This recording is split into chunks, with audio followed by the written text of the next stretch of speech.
Welcome to A Medicosis channel. Today we are going to study about Neisseria gonorrhea. Neisseria gonorrhea एक ऐसा bacteria है जो क्या कोज करता है, गोनोरिया डिजीज़ कोज करता है through sexually transmitted infection.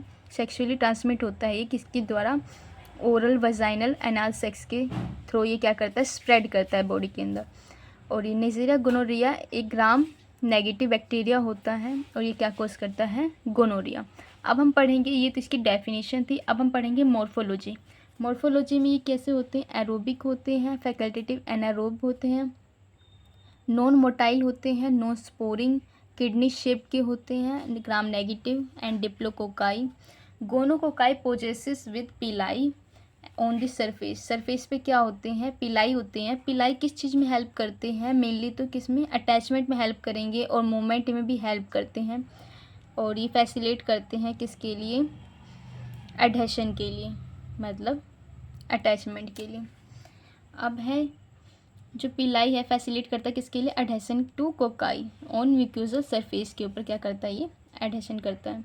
Promote virulence factors by inhibit, क्या करते हैं ये, इनहिबिट करते हैं फैगोसाइटोसिस। जो फैगोसाइटोसिस जो प्रोसेस होती है उसको क्या करते हैं, इनहिबिट कर देते हैं।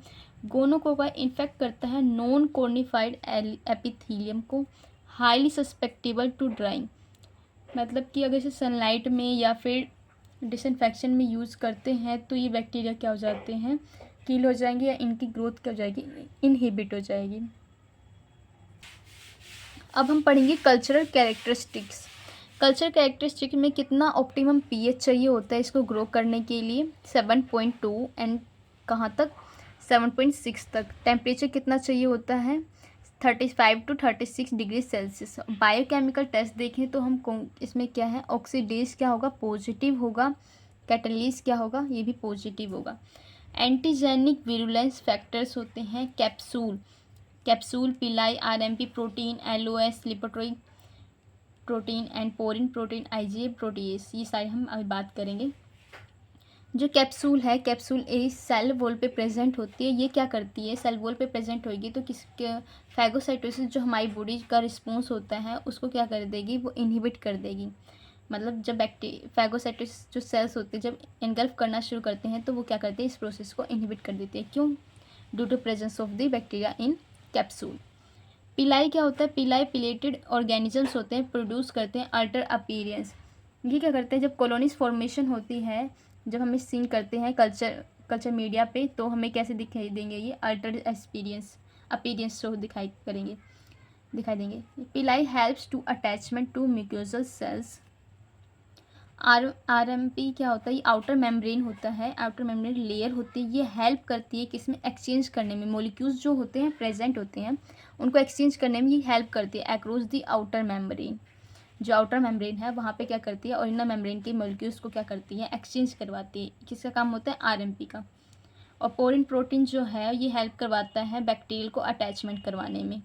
उसके बाद प्रोटीएस, आईजीए प्रोटीएस क्या करता है, प्रोटीएस है तो मतलब क्या करवाएगा, स्प्लिट करेगा किसको, वो प्रोटीन्स को, या इनएक्टिवेट करेगा आईजीए जो इम्यूनिटी होती है उसको, और म्यूकोजल डिफेंस प्रोवाइड करेगा। बाहर से कुछ भी न्यूट्रोफिल्स वगैरह अटैक कर रही बैक्टीरिया को, बट वो क्या कर देंगे, स्प्लिट कर देंगे और म्यूकोजल डिफेंस दिखाएंगे किसको, बैक्टीरिया को। हमने 5 पढ़ लिए। कैप्सूल तो क्या करवा रहा था, जो कैप्सूल है आउटर लेयर है तो क्या करवा रहा था, फैगोसाइटोसिस। पिलाई भी आउटर साइड ही प्रेजेंट होता है, ये हेल्प करवाता है, मतलब ये क्या कर लेता है, अटैचमेंट करवाने में हेल्प करता है किसमें, म्यूकोजल सेल्स में। आरएमपी क्या है, ये भी आउटर मेम्ब्रेन है बट ये मॉलिक्यूल्स का क्या करवाता है, एक्सचेंज करवाता है। एलओएस ये क्या होता है, इम्पार्ट करवाता है टॉक्सिसिटी टू बैक्टीरिया, बैक्टीरिया को टॉक्सिसिटी करवाता है जिसकी वजह से कोई भी बाहर का कोई भी फॉरेन पार्टी का, मतलब कोई भी एनगल्फ करेगा तो वो उसको एनगल्फ नहीं कर पाएगा क्योंकि वो टॉक्सिसिटी अपनी आउटर लेयर पे क्या करता है, प्रोड्यूस कर लेता है, जिसकी वजह से वो क्या करते हैं, बैक्टीरिया से रेजिस्ट हो जाते हैं किसी भी इन्फेक्ट वो सेल से, इम्यून सेल से। पोरिन प्रोटीन क्या होते हैं, ये इसका बताया था मैंने, ये क्या करते हैं, हेल्प करते हैं बैक्टीरिया को अटैचमेंट में। आईजीए प्रोटीन्स क्या करते हैं, स्प्लिट करते हैं और इनएक्टिवेट करते हैं आईजीए को, और रोल क्या होता है इनका, म्यूकोजल डिफेंस प्रोवाइड करते हैं। आई होप आपको ये छः एंटीजेनिक विरुलेंस फैक्टर आपको समझ में आ गए होंगे। अब हम पढ़ेंगे अब हम पढ़ेंगे pathogenesis and clinical symptoms. Pathogenesis के 4 स्टेप्स हैं, ये अच्छे से याद करने हैं। अटैचमेंट, सबसे पहली जो प्रोसेस है वो अटैचमेंट होगी। कोई भी चीज़ होती है, कोई बैक्टीरिया आता है, क्या करता है, अटैच ही तो होता है हमारे म्यूकोसा सेल से। Gonococci attach only epithelial cells mucosal lined by non cornified cells. ये क्या करते हैं, म्यूकोजल लाइन में क्या करते हैं, अटैच होंगे कहाँ पे, सर्विक्स पे। वहाँ पे कौन सी सेल्स प्रेजेंट होते हैं, non cornified cells. But can not attach with squamous cells. जो स्क्वैमस सेल्स हैं वो प्रेजेंट होते हैं अडल्ट फीमेल के अंदर, वहाँ पे ये अटैच नहीं करेंगे। नोट अफेक्ट अडल्ट फीमेल को, इसीलिए ये जो अडल्ट फीमेल होती है उसको अफेक्ट नहीं करते हैं, क्योंकि उनके पास स्क्वैमस सेल्स प्रेजेंट नहीं होती है सर्विक्स पे या वजाइना पे। But only affect in pre pubertal girls and menopausal women vagina. Pre pubertal girls होते हैं, वहाँ पे क्या होते हैं, प्रेजेंट होते हैं non cornified sales.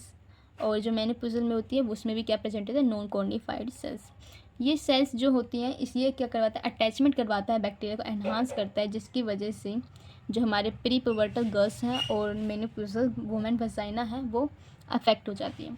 Then second step है इन्वेजन। इन्वेजन का मतलब है अब वो म्यूकोजल सेल में अटैच हो चुका है, अब वो इन्वेड करने की कोशिश करेगा, वो अपना इन्वेड करेगा, वो उसको आफ्टर अटैचिंग मल्टीप्लाई बैक्टीरिया कोज डैमेज सेल्स। फिर वो क्या करेगा, डैमेज करना शुरू कर देगा सेल्स को। इंक्यूबेशन पीरियड कितना होता है, 8 to 10 डेज। टिश्यू डिस्ट्रक्शन का अब हम पढ़ेंगे, टिश्यू डिस्ट्रक्शन थर्ड है ये। रीच, ये फिर पहुंच जाएगा सब म्यूकोजल लाइन में, क्या कर रहा था, उसने डैमेज कर दिया। डैमेज करने के बाद वो कहाँ जाएगा, सब म्यूकोजल कनेक्टिव टिश्यू के पास, लाइन के पास, वो क्या कोज करेगा, टिश्यू डैमेज। लास्ट फेज है डिसैमिनेशन। डिसैमिनेशन का वर्ड का मतलब ही होता है स्प्रेड करवाना। कोई भी इन्फेक्शन है उसको स्प्रेड करवाना, मतलब अब स्प्रेड करवाएगा गोनोकोकाई को, कोज क्या कर देगा, बैक्टीरिया कर देगा, मतलब बैक्टीरिया जो है ब्लड के अंदर चला जाएगा और उसमें फ्लो करेगा। अब वो ऑर्गन टू ऑर्गन फेलियर करेगा, अफेक्ट करेगा ऑर्गन को। मैन के अंदर कौन से सिम्टम्स होते हैं, वुमेन के कौन से सिम्टम्स होते हैं, ये डिफरेंशियल है, इनको हम पढ़ेंगे। एक्यूट यूरेथ्राइटिस विद म्यूकोपुरुलेंट डिस्चार्ज होएगा मैन को। डिस्यूडिया होएगा, डिफ़िकल्टी होगी यूरिनेशन यूरिन पास आउट करने में। पुरुलेंट पिनाइल डिस्चार्ज होएगा, देखने को मिलेगा प्रोस्टेट एपिडिडमाइस और सेमिनल वेसिकल्स से, और एब्सेस की फॉर्मेशन हो जाएगी। ये तो थे मैन की क्लिनिकल मैनिफेस्टेशन। वुमेन में कौन कौन से होते हैं ये हम आगे पढ़ेंगे। एंडोसर्वाइसाइटिस। एंडोसर्विसाइटिस में क्या, जो सर्वाइकल लेयर होती है हमारी सर्विक्स, वहाँ पे एंडोमेट्रियम जो लाइन होती है वहाँ पे क्या हो जाएगी, इन्फ्लामेशन हो जाएगी। यूरेथ्रल में क्या आएगी, फाउल स्मेलिंग और प्रूलेंट डिस्चार्ज। बर्निंग सेंसेशन होगी ड्यूरिंग यूरिनेशन। वजाइनाइटिस, इन्फ्लामेशन हो जाएगा वजाइना के अंदर। पीआईडी, पेल्विक इन्फ्लामेटरी डिजीज हो जाएगी। एंड पेरिटोनाइटिस, पेरिटोनियल लेयर में क्या हो जाएगी, इन्फेक्शन हो जाएगा, इन्फ्लामेशन हो जाएगा। एक्यूट सेल्फेंजाइटिस हो जाएगा। आप देखेंगे बोथ सेक्सेस में कौन कौन से क्लिनिकल सिम्टम्स देखने को मिलते हैं। Proctitis, pharyngitis, conjunctivitis, bacteria, arthritis, endocarditis, meningitis and pyaemia and skin rashes देखने को मिलेगा। पायरेक्सिया, ये स्किन रैशेस देखने को मिलेगा। लैब डायग्नोसिस क्या होगा, स्पेसिमेन हम कलेक्शन करेंगे।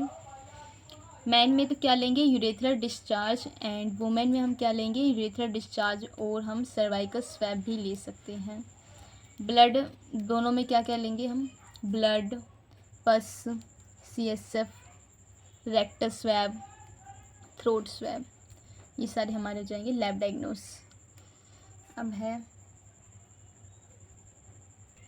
नेक्स्ट है डायरेक्ट माइक्रोस्कोपी। डायरेक्ट माइक्रोस्कोपी में हम ग्राम स्टेनिंग करेंगे, जहाँ पे हमें क्या देखने को मिलेगा, डिप्लोकोकाई कॉलोनीज फॉर्मेशन हो जाएगी, जिससे हमें पता चल जाएगा ये निजेरिया गोनोरिया बैक्टीरिया है। चॉकलेट अगार में नॉन पिगमेंट कॉलोनीज देखने को मिलेगी।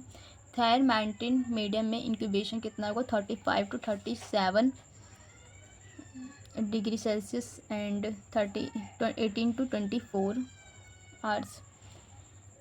बायोमैकेमिकल रिएक्शन में नाइट्रेट रिडक्शन टेस्ट देखने को मिलेगा। सीरोलॉजिकल में CFT, immunofluorescence, precipitation, radio immuno ऐसे देखने को मिलेगा, करना पड़ेगा।